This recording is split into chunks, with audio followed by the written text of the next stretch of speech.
Amen. So, praise the Lord. Purihin ng Diyos sa araw na ito. Isa pong mapagpalang araw po sa araw na ito. At tayo po ay nagsama-sama po magpuri at sumamba sa ating Diyos na buhay. So, kahit hindi po tayo magkakasama sa physical, but sa spiritual po tayo po ay magkakasama po.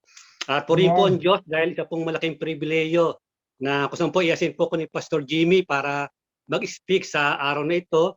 Dahil inasin niya po ako nung sa midweek service dahil yun nga lang problema dahil sa trabaho ko po. At praise the Lord dahil Sunday, day off po ako, Saturday, Sunday, so wala pong problema. Pagka po yung midweek, so yung sa gabi, may trabaho po ako, saka yung nga po, nag-umpisa na rin yung aming Bible school, so wala po talaga akong time. So praise the Lord sa araw na ito. At ngayon po, ito po yung pagtatapos ng Mission Month. At ito po ang topic po natin ngayon. The harvest is plentiful, but the workers are few. Ang daming aanihin, sagana aanihin, pero ang problema, kukunti ang mag-aani po. So ang teksto po natin sa Matthew chapter 9, verse 35 to 39, aking pong babasahin. Verse 35, Jesus went through all the towns and villages, teaching in their synagogue, preaching the good news of the kingdom, and healing every disease and sickness. When he saw the crowds, he had compassion on them, because they were harassed and helpless, like sheep without a shepherd. Then he said to his disciple, the harvest is plentiful, but the workers are few. Ask the Lord of the harvest, therefore, to send out workers into his harvest field. Amen. So pagpalain po ang salita ng Diyos. So dito po ay makikita po natin sa verse 35, makikita po natin ang ating Panginoong Hesus. Siya po ay naglilibot at siya po ay nagtuturo sa iba't ibang lugar, sa iba't ibang nayon ng kanyang kapanahunan po. Ito po ay 2,000 years ago na siya po ay nagpapagaling, siya po ay nagpapagaling ng mga may sakit na kung saan po ay ginagampanan ng ating Panginoong Kristo yung kanyang misyon, yung kanyang ministeryo. So alam po natin na 2,000 years ago, ito yung ministeryo ng ating Panginoong Kristo, yung kanyang misyon upang ipangaral ang mabuting balita, yung paghahari ng Diyos. At ngayon po ay tayo po bilang isang mananampalataya, bilang pong isang iglesia, bilang pong katawan ng ating Panginoong Kristo, bilang simbahan ng ating Panginoong Kristo. Tayo po ngayon ang magpapatuloy ng misyon ng ating Panginoong Kristo. Sa atin po ito pinagkatiwala ng ating Panginoong Hesus. Dito po makita po natin sa verse 36, sabi dito, when he saw the crowds, he had compassion on them because they were harassed and helpless like sheep without a shepherd. So makikita natin, nung nakita ng ating Panginoon Kristo, ang ating Panginoon, siya po ay nahabag. Dahil nakita niya yung mga tao, they were harassed, helpless like sheep without a shepherd. At kung pag-aaralan po natin sa Biblia, ang tao po ay hinantulad niya sa sheep. Makikita po natin at ang ating Panginoon Kristo, siya yung the great shepherd. At ang tao po na wala po sa Panginoon, hinantulad niyo po sa sheep without a shepherd. Kumusta no, ito ang mga tao daw na wala sa Panginoon, ito yung mga taong mga tupang ligaw. Kaya nga po sabi, sheep are hopeless without a shepherd. Without a shepherd, sheep are in trouble. Kaya nga po tayo ay inahintulad sa isang tupang ligaw na nangangailangan ng Kristo sa ating puso, nangangailangan ng Kristo sa ating buhay, na nangangailangan ng great shepherd. Walang pong iba kung hindi ang ating Panginoong Kristo. So dito ay makikita po natin, nung makita ng ating Panginoong Kristo, siya po ay nahabag. At makikita po natin, sabi nga, when he saw the crowd, Jesus saw the situation. Nakita ng ating Panginoong Kristo yung situation. At nung nakita niya ito, so makikita natin na hindi lamang panlabas na kalagayan, kundi yung paloob na kalagayan ng tao na nakita ng ating Panginoong Kristo. Hindi lamang yung panlabas na nakikita dapat ang nakikita rin natin, kundi yung panloob na buhay spiritual ng mga tao. So yun yung nakita ng ating Panginoong Kristo, hindi lamang panlabas, kundi panloob na kalagayan ng tao, yung kanilang buhay spiritual. Na kung saan, alam po natin na ang lahat ng tao ay alipin ng kasalanan. Ang lahat ng tao po ay nasa kapangyarihan ni Satanas. Sila po ay nasa kadiliman, sila po ay sarado ang mata sa mundo ng makadiyos na bagay. So ito yung yung topic niyo po nung anniversary, di ba po? So napakalaga po na ganun din po ang ating pananaw na makita rin po natin yung nakikita ng ating Panginoong Kristo. Maramdaman din po natin yung nararamdaman ng ating Panginoong Kristo. Kailangan magkaroon po tayo ng compassion para sa mga tao. Dahil sabi nga sa verse 37, then he said to his disciple, the harvest is plentiful, but the workers are few. So, ang dami daw aanihin, pero kukunti ang mag-aani. So, ano ba yung harvest aanihin? Ito pong harvest na aanihin, ito po yung mga tao po na hindi pa nababagi na ng ebanghelyo. Ito po yung mga tao na hindi pa nila tinatanggap ang ating Panginoong Hesus bilang Panginoon at tagapagligtas ng ating buhay. Ang dami pong aanihin. Mamaya paglabas po natin, tingnan natin yung mga tao. Sila po yung mga aanihin, yung hindi pa nakakatanggap. Sana po magkaroon po tayo ng compassion para sa kanila. So alam po natin na kapag hindi natin sila masisiran, alam po natin na sila po ay pupunta sa impyerno. Kaya dito po ay napakalaga po na magkaroon po tayo ng compassion. Number one, we need to have compassion for harvest of soul. So ito po yung napakalaga na magkaroon po tayo ng compassion sa pag-harvest ng kaluluwa. Kasi bakit po napakalaga ng compassion? Kasi itong compassion, katulad ng ating Panginoong Kristo, ito po yung magmo-motivate sa atin. Ito po yung pinakang fuel. Ito yung pinakang gasolina natin para magbahagi ng salita ng Diyos. So napakalaga po na kasi po ngayon po ay marami pong mananampalataya na hindi nagbabahagi ng ebanghelyo. Bakit hindi po sila nagbabahagi ng ebanghelyo? Kasi po wala po silang compassion. Wala po silang habag. Wala po silang awa. Wala silang concern. Para sa kanila, ligtas na ako, wala akong pakialam sa kanila, bahala na sila. So ganun po ang nangyayari sa mananampalataya na pagkatapos nilang tinanggap yung biyaya, yung pag-ibig ng Diyos, yung kaligtasan, ay hindi na rin po nila ibinabahagi. So nananatili po, ganun po. So kailangan po ay napakalaga na magkaroon po tayo ng compassion. Dahil ang nais po ng Diyos na lahat po ng tao ay maligtas. Yan po ang kalooban ng Diyos. Dahil mahal ng Diyos ang lahat ng tao. Diba? Kaya nga po, sabi sa salita ng Diyos, diba? Ang Diyos Ama, binigay niya yung kanyang buktong na anak. Diba? For God so loved the world that He gave His only begotten Son, that whosoever believes in Him shall not perish, but have eternal life. Dahil sa kanyang compassion, dahil sa kanyang awa, binigay niya yung kanyang buktong na anak. At ganoon din ang ating Panginoon Kristo. Diba? He gave His life para maging sakripisyo, para sa kabayaran ng ating mga kasalanan. So makikita natin yung pag-ibig ng Diyos Ama at yung pag-ibig ng Diyos Ama at ang pag-ibig ng Diyos Anak. Ganon din po dapat na magkaroon din tayo po ng pag-ibig, na magkaroon po tayo ng compassion. So we need compassion po sa buhay po natin kasi napakahalaga po 'yun. Kasi pag wala po tayo compassion, hindi po tayo talaga makakabahagi ng salita ng Diyos. Hindi natin may babahagi yung ebanghelyo po. So, bigyan po natin ng definition ang compassion. Ang compassion po ay combination to ng pity and love. Ang habag po ay hindi lamang awa, may halo po itong pagmamahal.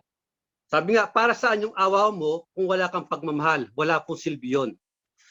Halimbawa, may nakita kang tao na nanginginig dahil gutom na gutom. At may kakayahan ka namang magbigay kasi may pagkain ka sobra-sobra.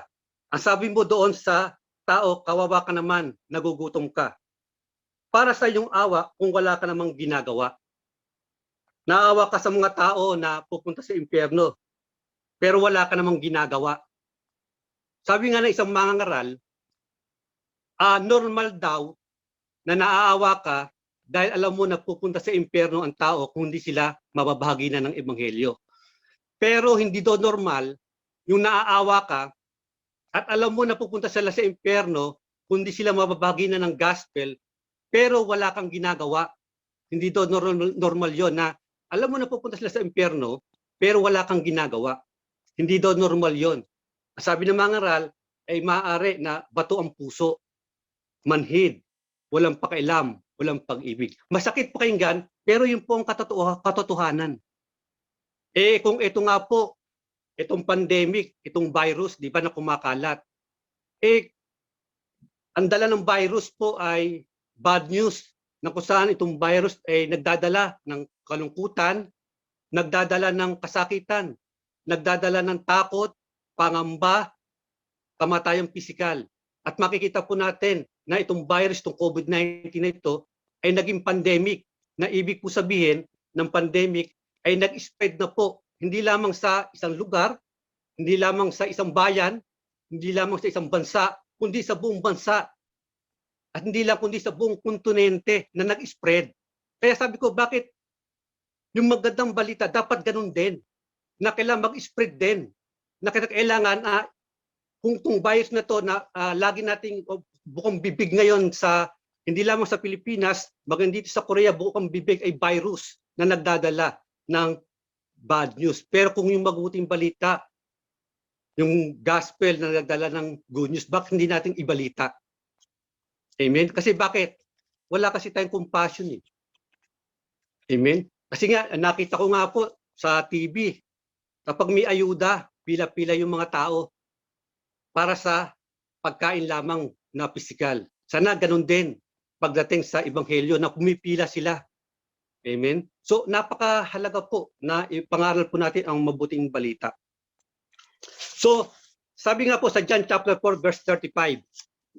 John chapter 4 verse 35, babasahin ko po. Hindi ba sinasabi nyo, 4 na buwan pa at anihan na? Sinasabi ko sa inyo, masdan nyo ang mga bukid, hinog na at handa ng anihin.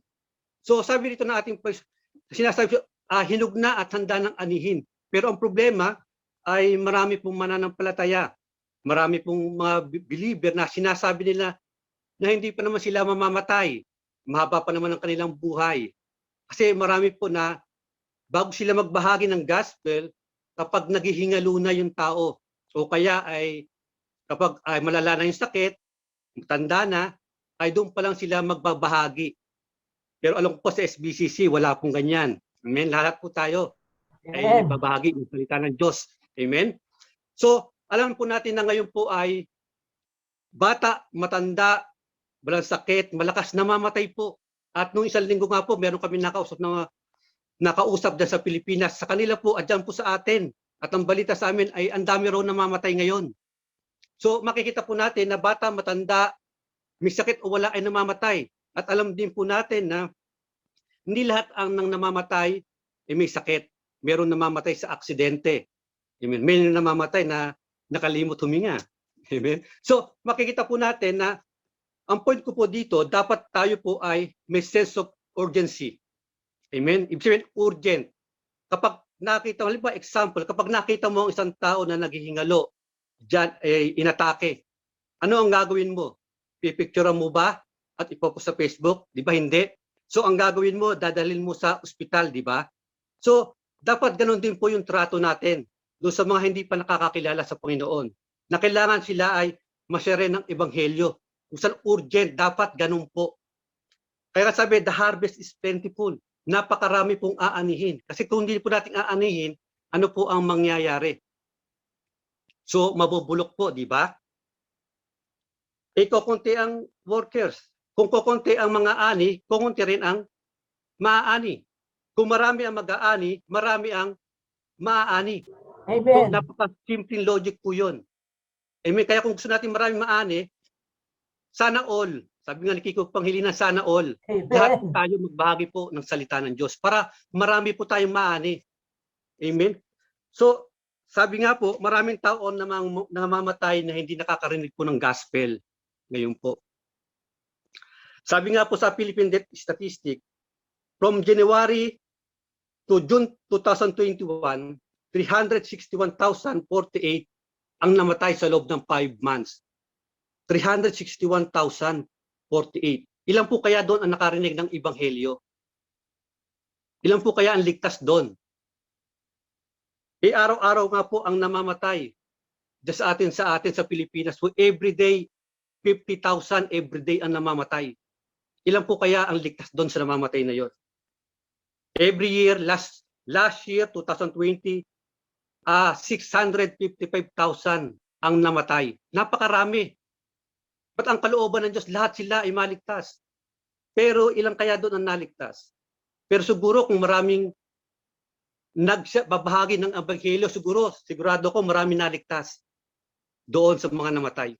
Pero kung kukunti, sigurado ako kukunti rin yung mga naligtas. Kaya po napakalaga na sana all magbahagi po tayo ng salita ng Diyos. Amen? Meron nga po tayong kasabihan. Sabi nga po na aanhin pa ang damo kung patay na ang kabayo.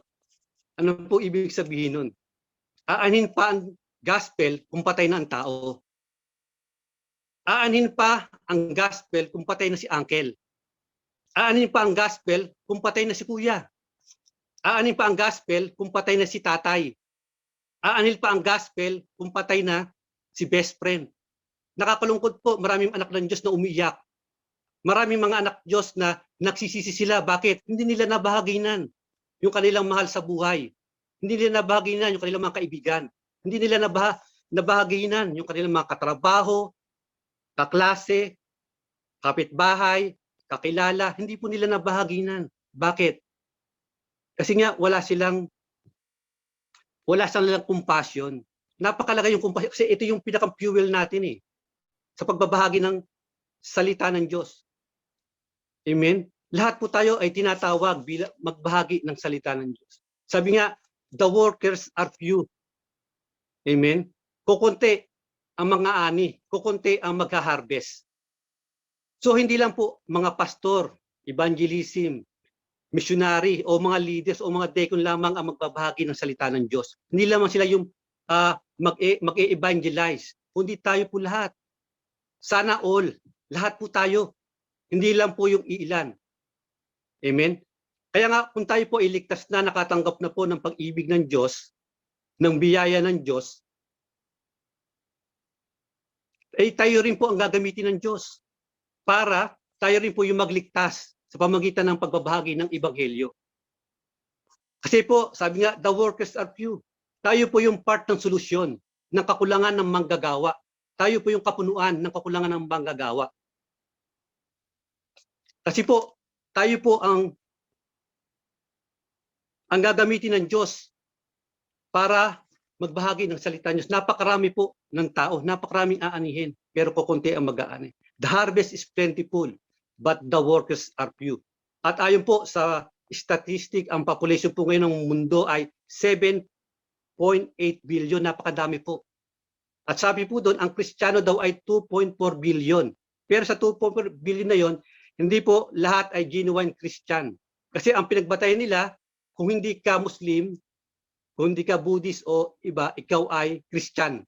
So titingnan po natin, baka wala pang mga 2 billion po ang mga Kristiyano doon. Ibig sabihin yung totoong Kristiyano. Napakarami na aabutin pa. Diyan na lang po tayo sa Pilipinas dahil tayo po ay mga Pilipino o kaya yung mga nasa abroad gagamitin din sila para sa kanilang lugar kung saan sila naandun. Diyan po sa atin, 111 million ang population. At sabi sa pag-aaral ay 93% daw ang Christian.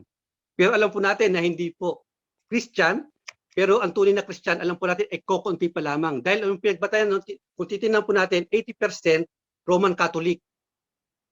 So kung titingnan po natin, at 7% Muslim. At yung natira po doon ay, yung nga po, sama-sama na po yun, iba't ibang denomination ng born-again Christian, Protestant, Baptist, lahat na po yun. So kung titingnan po natin, ay kokonti pa po. Kung magkasano sa Pilipinas, ay 80 million pa ang hindi talaga nakakatanggap sa Panginoon. Napakarami po. Ang daming aanihin. Ang problema, kukunti ang mag-aani. So wala pong problema sa aanihin po. Ang problema po ay shortage sa workers. Amen? Ang dami pong mananampalataya ngayon po, pero kukunti ang workers. Kukunti po ang nag-aani. Diyan po sa atin sa SBCC, ilan na po ba tayo ngayon dyan? Lahat po ba tayo ay katulong sa pag-aani? Sana po lahat, katuwang po tayo. Amen. Kasi hindi po lahat ay nagbabahagi. May ilan lang masipag. Sana all po masipag lahat. Amen? Ano po ba ang problema? Bakit hindi po tayo tumutulong sa pagbabahagi? Una-una, sabi ko, napakalaga yung compassion. Una, ayon sa pag-aaral, yung iba nahihiya. Sabi nga sa salita ng Diyos, di ba? Romans 1:16, sabi nga ni Paul, hindi ko ikinahihiya ang mabuting balita tungkol kay Kristo, sapagkat ito ang kapangyarihan ng Diyos sa ikaliligtas ng bawat nananampalataya, unay sa mga Hudyo at gayon din sa mga Griego. So bakit natin ikahiya yung mabuting balita? Kung ito ay good news.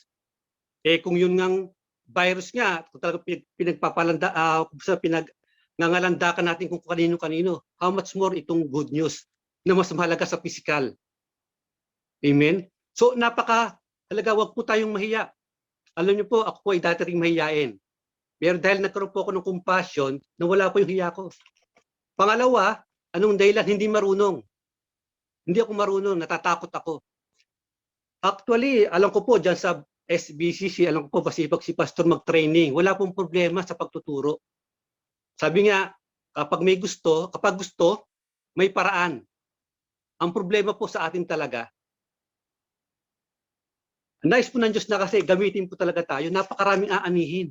Hindi kakayanin po ng mga ilang pastor, leader po, ng mga evangelist, napakarami po. Sabi ko nga, sa Pilipinas, 80 million, hindi nila kakayanin. Amen? So, hindi marunong. Yun ang katwiran ng iba. Pero, alam ko po, talaga dyan, walang problema sa pagtuturo dyan eh.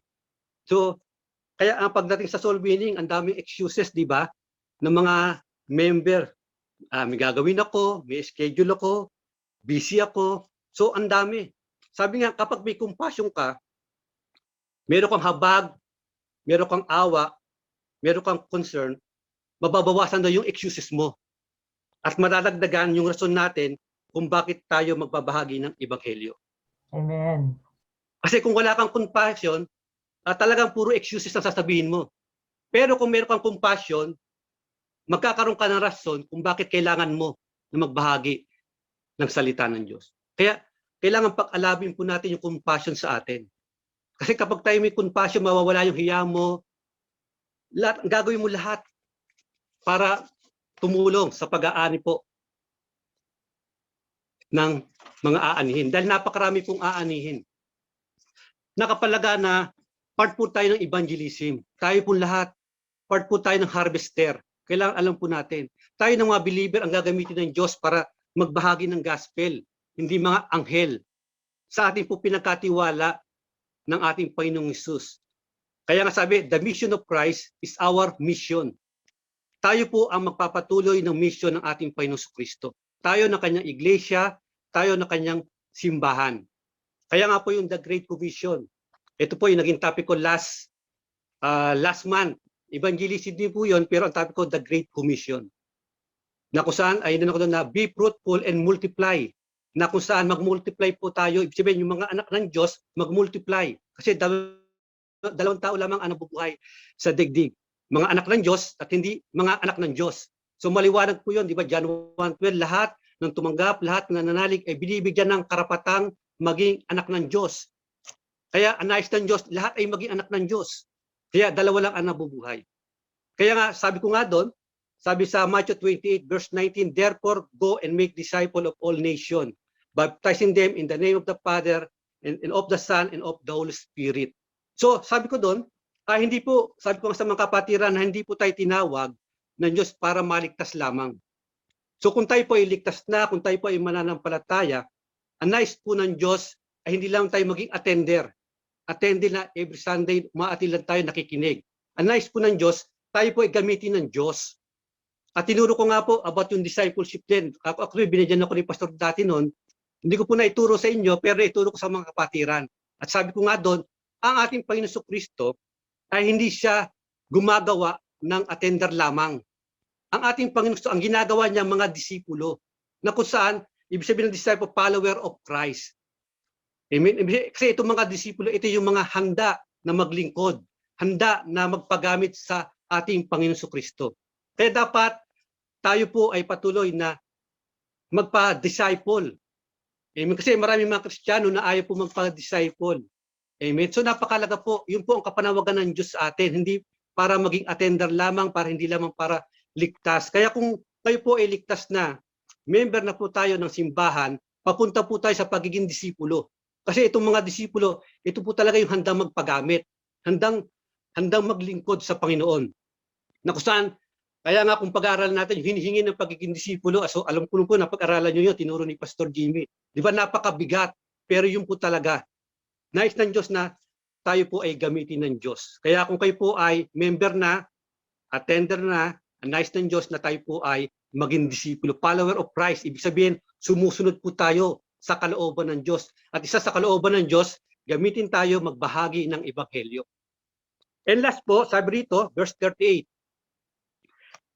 therefore, pray to the Lord of the harvest to send out workers into His harvest. So sabi na ating Panginoon Kristo sa mga disciple, idilangin nyo sa may-ari ng anihan na magpadala ng manggagawa. Dahil kukunti nga yung manggagawa.